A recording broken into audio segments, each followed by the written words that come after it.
This is possibly the most hyped camera to hit the market in the last decade. Ça, c'est l'appareil photo le plus hype que j'ai jamais vu. Tout le monde en parle sur les réseaux. On l'appelle l'appareil photo Instagram. Les prix s'envolent à la revente. Laissez-moi vous parler de mon boîtier coup de cœur de cette année. Appareil photo préféré de cette année 2022. C'est le meilleur appareil photo de 2023. Quand Fuji sort un nouvel appareil X100, il fait forcément le buzz sur la toile.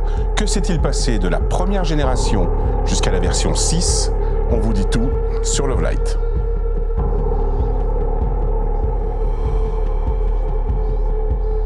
Le Fuji X100V. Aujourd'hui, j'ai envie de te parler de ça.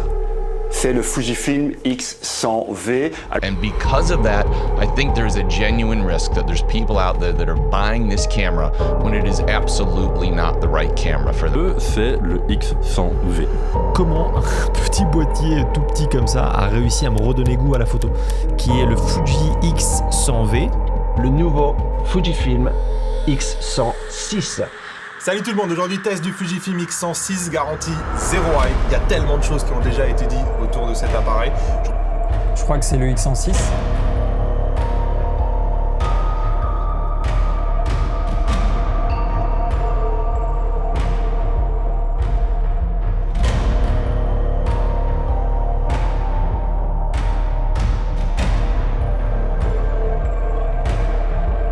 This little camera, the Fuji X106. This is a real-world review of the Fuji X106. Le Fuji X106, descendant du X100V, c'est un appareil que j'ai adoré. So the Fujifilm X106 has been out for is the Fujifilm X100. Pourquoi une vidéo sur le X106? Ce boîtier, clairement, il a fait péter les plombs à tout le monde. Un Fuji X100V, c'est un peu être dans le groupe des cool kids, quoi. Got a full production Fuji X106. Le Fuji X106. Cet appareil photo que j'ai dans les mains, c'est le plus gros lancement de l'histoire de la photo pour Fujifilm. Mais est-ce qu'il est vraiment si bon que ça, ce X106? Bon, faut que je vous dise quelque chose. J'avais un Fujifilm X105 et je l'ai revendu sans aucun regret. Je vais vous expliquer pourquoi. Bon, avant que vous me tombiez tous dessus sur pourquoi j'ai revendu un boîtier aussi convoité, aussi adulé, aussi introuvable, aussi cher que le Fuji X105 et maintenant le X106, je vais vous expliquer pourquoi je l'ai acheté, pourquoi j'en suis venu à l'acheter, pourquoi je ne l'ai pas gardé et pourquoi je regrette pas non plus de l'avoir vendu. Alors en fait ça commence en 2018, à l'époque j'avais des réflexes Nikon et je voulais un petit boîtier, un boîtier en fait pour la vie de tous les jours, repas de famille, les balades, etc. Et j'ai trouvé sur eBay un Fujifilm X-E1 à l'époque. Et franchement, je le trouvais mignon, je le trouvais pas mal. Pas très gros, ça rentrait facilement dans une poche. Enfin dans une poche ou dans un petit sac on va dire. Et j'avais acheté ça en fait avec un objectif, ensuite un 18-55 f2.8.4, c'était l'objectif de kit pendant des années chez Fuji, qui viennent de remplacer aujourd'hui par un autre modèle. Et j'avais pris aussi un 35-1.4, donc qui était une super optique de chez Fuji, lente, bruyante, mais super optique. Et en fait je l'ai utilisé un petit peu, je l'ai baladé pas mal pendant 5-6 mois. Et en fait, je l'ai revendu. Je l'ai revendu pourquoi à l'époque? Pourquoi? Parce qu'il y avait un viseur sur le coin. Et puis l'autofocus était vraiment très long. Et je pense que à l'époque, je l'avais revendu pensant que c'était vraiment l'autofocus qui me posait plus de problèmes qu'autre chose. Et le viseur en coin était pour moi un défaut, mais j'y voyais pas tant le plus gros défaut de l'appareil. Donc je l'ai revendu. Je l'avais pas acheté très cher. Je l'avais acheté 120 livres à l'époque, donc c'était quand même pas énorme, sur eBay. Je le revends plus ou moins le même prix sur le bon coin, dans le même état, parce que de toute façon je l'avais pas utilisé beaucoup. J'achète dans la foulée un X-T1 et là j'ai vraiment beaucoup aimé. Le X-T1 c'est un appareil qui était vraiment bien conçu, assez compact, peut-être avec une poignée un peu trop mince, moi qui venais de l'époque des réflexes Nikon, mais que j'aimais beaucoup en fait l'ergonomie avec toutes les molettes et le rendu des simulations de film Fujifilm, et ça m'allait très bien en fait au quotidien parce que j'avais pas envie de retoucher toutes les photos du quotidien, j'avais envie d'avoir des photos qui soient presque éditées on va dire en ce sens dès le départ, sans que je puisse passer des heures en retouche pour des photos de la vie de tous les jours.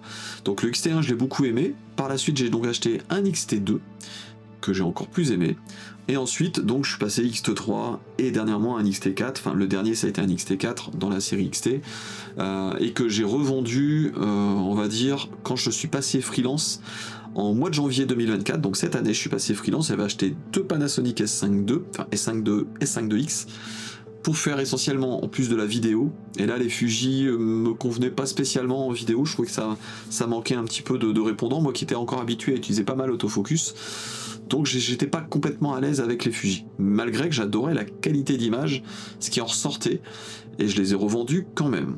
Alors, ce qui s'est passé, c'est que les Panasonic c'était super en vidéo, je l'ai expliqué dans une autre vidéo pourquoi d'ailleurs, c'était de bons appareils, mais j'avais un manque en photo, et en fait ce manque en photo j'ai voulu le combler à l'époque en prenant l'appareil que tout le monde convoite, c'était la série des Fuji X100, dont notamment à partir du X105, ça a vraiment été à partir de ce modèle là que ça a commencé vraiment à s'enflammer. J'ai trouvé un X105 de quelqu'un qui avait une chaîne YouTube et qui le revendait sur un groupe sur Facebook. Je m'en vais lui acheter en Belgique, donc je lui achète, il était plutôt en bon état, et voilà, donc me voilà avec le Fuji X100 et je découvre un petit peu l'appareil et je commence à l'utiliser exactement comme je le voulais, dans la vie de tous les jours, en bandoulière comme ça, et je l'utilisais, mais je commençais à ressentir une certaine frustration. Pourquoi ? Parce qu'en fait sur ce boîtier, ce type de boîtier, et c'est pas valable que pour le Fuji X100, parce qu'en fait le boîtier X100, en fait c'est un super appareil quoi, c'est pour les personnes qui se font à l'ergonomie, je trouve que c'est un appareil qui est extra. Donc je peux comprendre en fait, surtout qu'il n'y a pas vraiment de concurrence quoi, il existe le Ricoh GR3 mais encore plus petit, mais l'ergonomie, je la comprends pas quoi, c'est pas du tout pour moi cet appareil, et en fait encore moins pour moi. Et donc le X105, ce qui me déplaisait c'était le fameux viseur en coin. Vous voyez d'où je veux en venir, rappelez-vous ce que je disais sur le X1 tout à l'heure, ce viseur en coin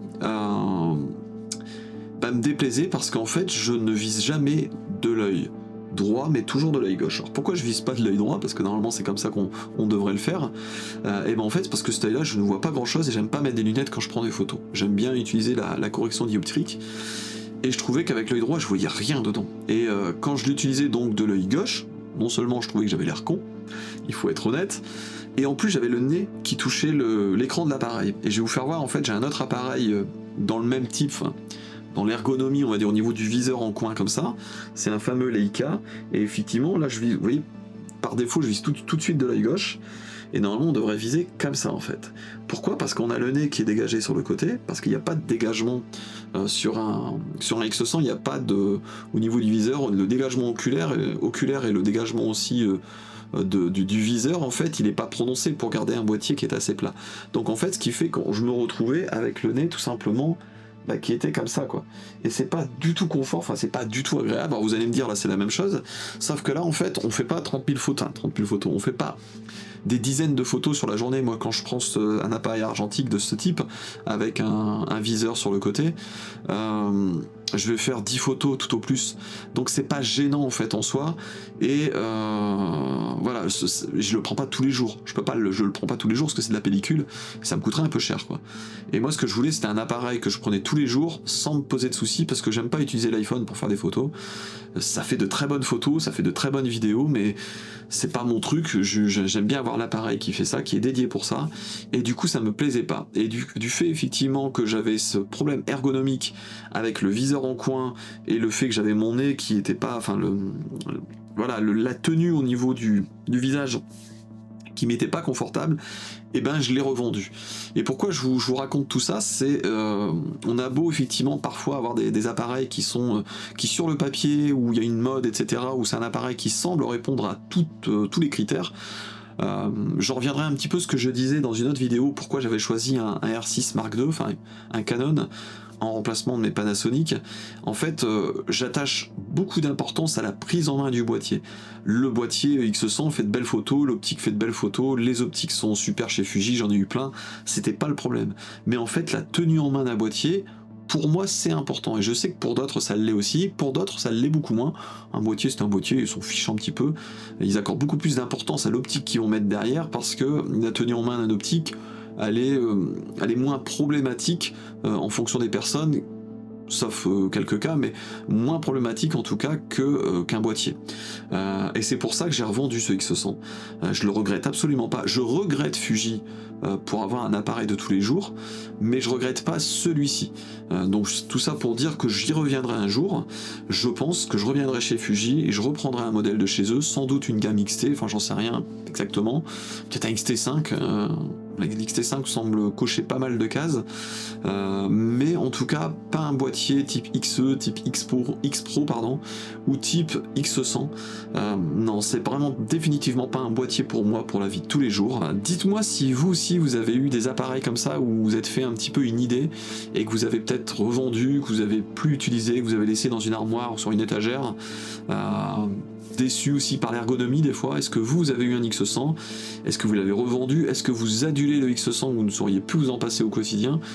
Tous les avis sont bons de toute façon, c'est vraiment une question de philosophie de personne. Donc voilà, je suis pas là pour détruire le X100, même si je le trouve un petit peu cher pour ce que c'est. On va pas se mentir quand même, ça vaut pas ce prix-là. Enfin, 1799 € un X106, ça pique un peu. Pour moi, ça vaut pas plus que 1350, 1400. Comme à l'époque sur le X100, c'était leur prix. Mais aujourd'hui, 1800 €, ça fait quand même un peu cher. Hein. Donc voilà ce que je voulais vous dire. C'était une vidéo, c'était pas pour faire de la polémique.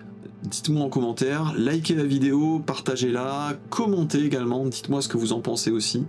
Et puis n'hésitez surtout pas à vous abonner pour les prochaines vidéos, j'en ai d'autres à venir qui vont arriver donc sur la chaîne.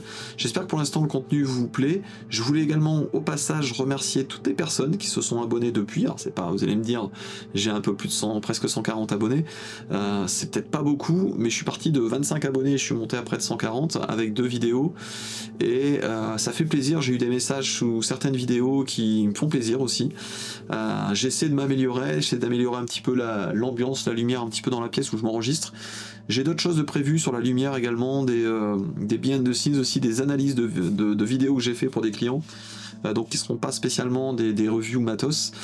J'aime bien parler matériel parce que j'aime le matériel de façon un peu plus globale, que ce soit, je suis un peu geek, un peu dans l'âme, donc je pense que c'est aussi pour ça que j'aime bien en parler. Puis je sais que c'est aussi un contenu qui plaît. Je parlerai pas forcément toujours de boîtier, je pourrais parler d'autres choses, des micros, des batteries. J'ai une lumière aussi, je prépare une vidéo sur les lumières qui me sont ici sur ma droite, et qui peuvent être intéressantes pour des vidéastes notamment. Donc voilà, j'ai d'autres choses en préparation. Je vous dis maintenant à bientôt, et puis dans une prochaine vidéo. Allez, salut, bye bye!